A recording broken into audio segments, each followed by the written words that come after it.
اور وجدان کی تخلیقی سرگرمی سے لبریز ہیں۔ ان نظموں میں خیال کی منشوری تقسیم در تقسیم نظر آتی ہے، جسے ملارمے نے پرزمیٹک سب ڈویژن آف آئیڈیا کا نام دیا تھا۔ قمر جمیل نے اپنی نظموں کو انسان کی وجودی صورتحال سے جوڑ کر زیادہ ریلیونٹ بنا دیا ہے۔ جس طرح دھنک کے رنگوں کی اپنی ایک جمالیاتی اہمیت ہوتی ہے، اسی طرح قمر جمیل کی نثری نظمیں بھی اپنی ایک معنویت اور جمالیاتی جواز رکھتی ہیں۔ قمر جمیل نثری نظم کے سب سے اہم شاعر ہی نہیں، اس کے سب سے زیادہ باشعور نظریہ ساز تھیورسٹ بھی ہیں۔ انہوں نے نثری نظم کی ایک ادبی تھیوری مرتب کی ہے اور نثری نظم کی حیت کو برت کر بھی دکھایا ہے۔ ان کی نثری اور اطلاقی کاوشوں نے نثری نظم کو تخلیقی وقار سے آشنا کیا، اور آج نثری نظم ایک جمالیاتی طرز اظہار کے طور پر اردو ادب میں تسلیم کر لی گئی ہے، اور اس طرح جدید حیثیت نے اظہار کے نئے وسائل تلاش کر لیے۔ مروجہ اصناف شاعری سے قمر جمیل کی بغاوت تاریخی اہمیت کی حامل ہے۔ اس نئی حیثیت نے جن شاعروں کو متعارف کرایا، ان میں سیما خان اورکزئی، فاطمہ حسن، شائستہ حبیب، نسرین انجم بھٹی، عذرا عباس، عبدالرشید، انور چنرائے، طلعت حسین، سید ساجد، سارہ شگفتہ، محمود کنور، تنویر انجم، افضال احمد سید اور کئی اہم نام شامل ہیں جن کی تفصیل کا یہ موقع نہیں۔ قمر جمیل کی نثری نظمیں جدیدیت تک محدود نہیں، بلکہ مابعد جدید کی جانب ان کا سفر جاری ہے۔ انہوں نے جدید مضامین اور نثری نظموں پر مشتمل ایک ادبی رسالہ جائزے کے نام سے شائع کیا، جس کی اہمیت سے انکار ممکن نہیں۔ چند سال پہلے انہوں نے دریافت کے نام سے ایک رسالہ نکالا جو برصغیر میں مابعد جدید ثقافت پوسٹ ماڈرن کلچر کا سب سے اہم اور نمائندہ رسالہ بن گیا۔ اس مجلے میں پس جدید ثقافت سے متعلق مضامین اور اداریے شائع ہوتے رہے۔ موجودہ کتاب ان اداریوں اور مضامین پر مشتمل ہے جو دریافت اور بعض دوسرے ادبی رسالوں میں اشاعت پذیر ہوتے رہے۔ قمر جمیل کے یہ مضامین صرف غیب سے نہیں آئے ہیں، بلکہ ان کی فکر اور ان کے مطالعے کا نچوڑ ہے، جن میں عصر حاضر کی ادبی سچائی کی بڑی خوبصورت تصویر پیش کی گئی ہے۔ ان مضامین کے موضوعات کی وسعت کافکا کے فن کے مطالعے سے لے کر ساختیات، پس ساختیات اور دریدہ کی رد تشکیل ڈی کنسٹرکشن تک پھیلی ہوئی ہے۔ شاعری، فکشن اور تنقید کے پس جدید کلچر کا ان مضامین میں گہرا مطالعہ کیا گیا ہے۔ انہوں نے مغربی کتابوں کے صرف ترجمے نہیں کیے، بلکہ اس نئی ادبی تھیوری کو اپنے کلچر سے مربوط کر دیا ہے اور بعض انفرادی مطالعے بھی کیے ہیں۔ قمر جمیل کے مضامین کا سب سے نمایاں پہلو مابعد جدید ثقافت کا تعارف ہے، لیکن ان کا انداز تحریر ان کی انفرادی صلاحیت کا نقش دائمی ہے۔ وہ ان مشکل مباحث کو دلکش و دلاویز طریقے سے پیش کرنے پر پوری طرح قادر ہیں۔ نئی ادبی تھیوریوں کے افق پر چمکنے والے ستاروں کا وہ صرف تعارف ہی نہیں کراتے، بلکہ یہ چمک خود ان کی تحریروں میں بھی موجود ہے۔ لیکن سوال یہ ہے کہ یہ نئی ادبی تھیوری دراصل ہے کیا، اور قمر جمیل نے کس طرح اس نئے ادبی نظریے کا اپنے مضامین میں استقبال کیا ہے۔ فرانس میں وجودی تحریک سارتر اور کامیوں کی تحریروں میں اپنے نقطۂ عروج تک پہنچ گئی۔ اب لوگ نئی فکر اور تازہ کاری کی ضرورت محسوس کرنے لگے۔ وقت کے کام و دہن نے نئے ذائقوں کا مطالبہ کر دیا۔ تاریخ کے ارتقائی عمل نے حقیقت کے نئے گوشوں کو بے نقاب کرنا شروع کر دیا۔ پرانا ناچ تھم گیا اور نئے رقاص نئے انداز سے نمودار ہو گئے۔ وجودیت کی جگہ ساختیاتی فکر وجود میں آ گئی۔ وجودیوں نے جو نظام فکر دیا تھا، اس میں انسان دوستی کا پہلو اور معنی کی گمشدگی کا تاثر سب سے زیادہ نمایاں تھا۔ ساختیات نے وجودی ترجیحات کو یکسر بدل دیا، فرد غائب ہو گیا اور تاریخ کا شاندار قالین لپیٹ دیا۔ فرد کی مقصودیت کی جگہ لسانی نظام نے اور ماضی میں جھانکنے کی جگہ ایک زمانی نقطۂ نظر نے لے لی۔ وحدت نے کثرت کے لیے جگہ خالی کر دی، معنی کا طلسم التوائی معنی نے توڑ دیا، اور ادبی تخلیق کا سفر دوسری سمت نے شروع ہو گیا۔ یہ دوسری سمت پہلی سمت کی نفی نہیں، بلکہ سفر کے نئے مرحلے کی نشاندہی کرتی ہے۔ ساختیاتی فکر کی ابتدا تو فرانس میں ہوئی، لیکن اس نے اپنے ارتقائی مراحل برطانیہ اور خاص طور پر امریکہ میں طے کیے۔ برصغیر کے ساحلوں پر یہ لہریں قدرے تاخیر سے پہنچیں، لیکن آج برصغیر پاک و ہند میں ساختیاتی فکر اپنے پورے عروج پر ہے۔ اس سلسلے میں کئی کتابیں منظر عام پر آ چکی ہیں۔ ان میں سب سے اہم اور تاریخ ساز کتاب ڈاکٹر گوپی چند نارنگ کی کتاب ساختیات، پس ساختیات اور مشرقی شعریات ہے۔ اس کتاب میں ساختیاتی نظریہ ادب کے تقریباً تمام پہلو اور اہم اجزاء اردو ادب کے قارئین کے سامنے پیش کر دیے گئے ہیں۔ ڈاکٹر نارنگ بلا شبہ اس نئی ادبی تھیوری کے اردو کے سب سے اہم نقاد اور نظریہ ساز ہیں، جن کا یہ ادبی و تنقیدی کارنامہ انہیں ہمیشہ زندہ رکھنے کے لیے کافی ہے۔ ڈاکٹر نارنگ کی اس اہم تالیف و تصنیف کے بعد قمر جمیل کے مضامین کا یہ مجموعہ اپنی اہمیت کے اعتبار سے منفرد ہے۔ قمر جمیل کے یہ مضامین برصغیر میں ساختیاتی نظریہ ادب کی ترویج و اشاعت میں ایک اہم کردار ادا کرتے ہیں۔ یہ مضامین تخلیقی ادب کی ماہیت کو سمجھنے میں ہماری رہنمائی کرتے ہیں اور اردو کے تنقیدی ادب میں نئے ادبی نظریے کی صورت گری میں ہمیں چند قدم آگے بڑھاتے ہیں، جس طرح میرا جی کے مضامین نے ہمیں چند قدم آگے بڑھایا تھا۔ قمر جمیل کی نثری قوت صرف لاشعور سے ماخوذ نہیں، انہوں نے شعور کی تجزیاتی قوت سے بھی استفادہ کیا ہے۔ وہ ایک ایسے نثر نگار ہیں جو اپنے قاری کو پوسٹ ماڈرن کلچر کی دہلیز تک پہنچانے میں کامیاب ہو جاتے ہیں۔ آگے سفر کرنے کی ان کی اپنی کوئی ذمہ داری نہیں، باقی مرحلے قاری کو خود طے کرنے ہوتے ہیں۔ قمر جمیل کی تحریریں قاری میں ذوق سفر پیدا کرنے میں کامیاب ہو جاتی ہیں۔ کار تذکیر تو ہر قاری کی اپنی انفرادی ذمہ داری ہے۔ یوں تو اس مجموعے میں سارے مضامین ہی ادبی اہمیت کے حامل ہیں، جو اپنے موضوع اور اسلوب کے اعتبار سے صف اول کے مضامین میں ہیں اور ہمارے سامنے فکر و نظر کے نئے دریچے کھول دیتے ہیں، جن کی تفصیلات میں جانے کا یہ موقع نہیں، لیکن ان کا مضمون رسالہ در مغفرت استعارہ پس جدید ثقافت کا نمائندہ مضمون ہے۔ یہ مضمون قمر جمیل نے اس لیے لکھا کہ صرف قمر جمیل ہی ایسا فکر انگیز، دلکش اور تاریخی مضمون لکھ سکتے تھے۔ یہ مضمون جدید ادب کی آخری سرحدوں سے اپنا آغاز سفر کرتا ہے اور مابعد جدید ثقافت کا مرحلہ بڑی خوش اسلوبی سے طے کرتا ہے۔ مستانہ طے کروں ہوں رہ وادی خیال، تا بازگشت سے نہ رہے مدا مجھے۔ قمر جمیل کے یہاں بازگشت بھی ہے اور پیش رفت بھی۔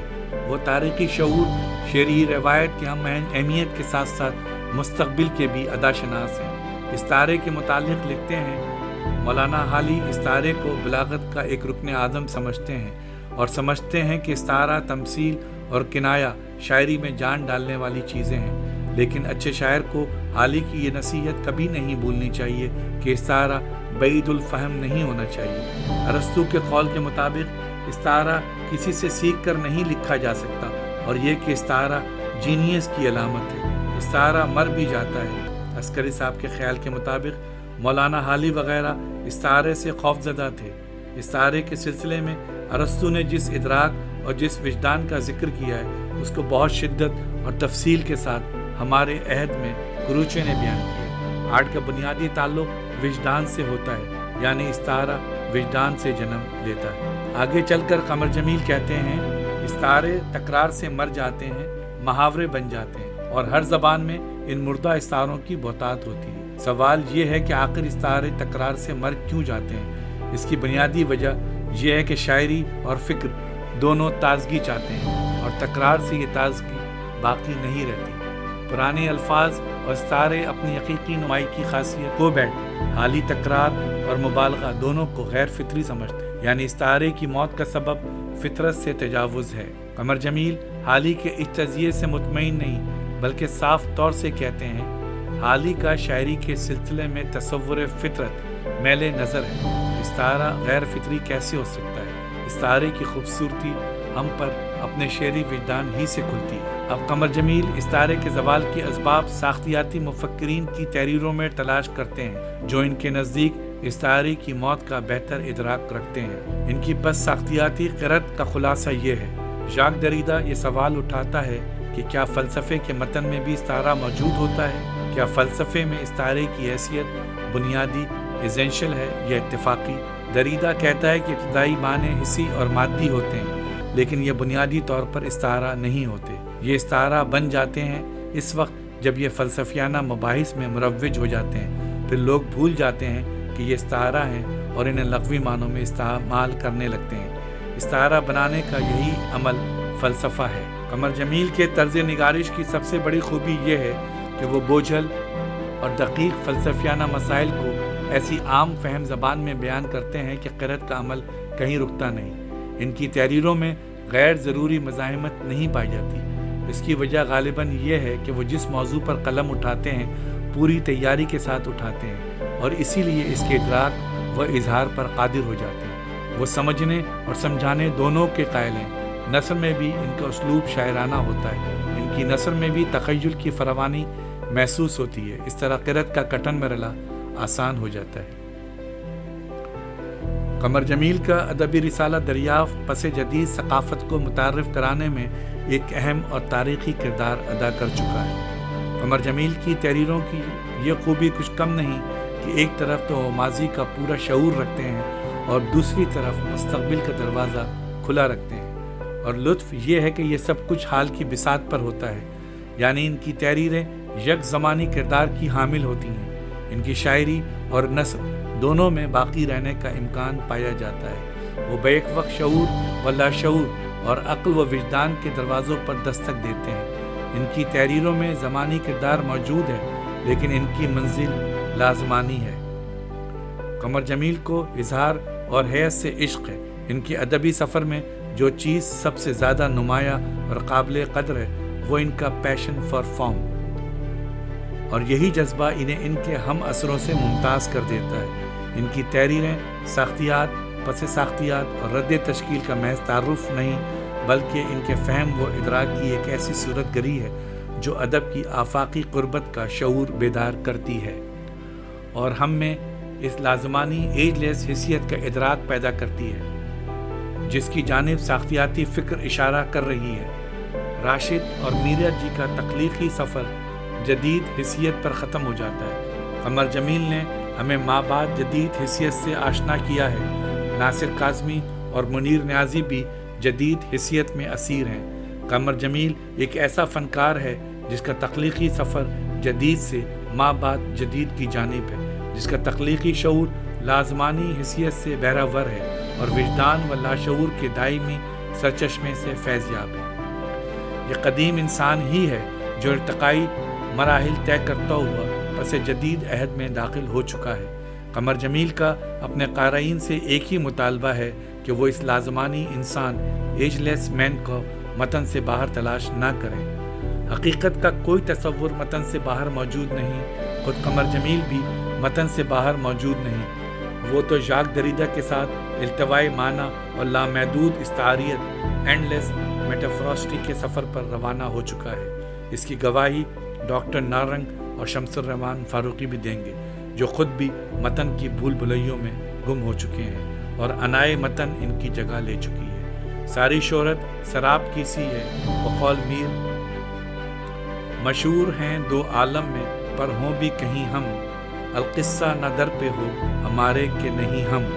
اس اجمال کی تفصیل جاننے کے لیے اس مضامین کی قرأت کیجیے جو اس کتاب میں قمر جمیل نے یکجا کر دیے ہیں، جو ڈاکٹر گوپی چند نارنگ اور شمس الرحمان فاروقی کے بعد ساختی نظریہ ادب کا سب سے اہم نقاد ہے۔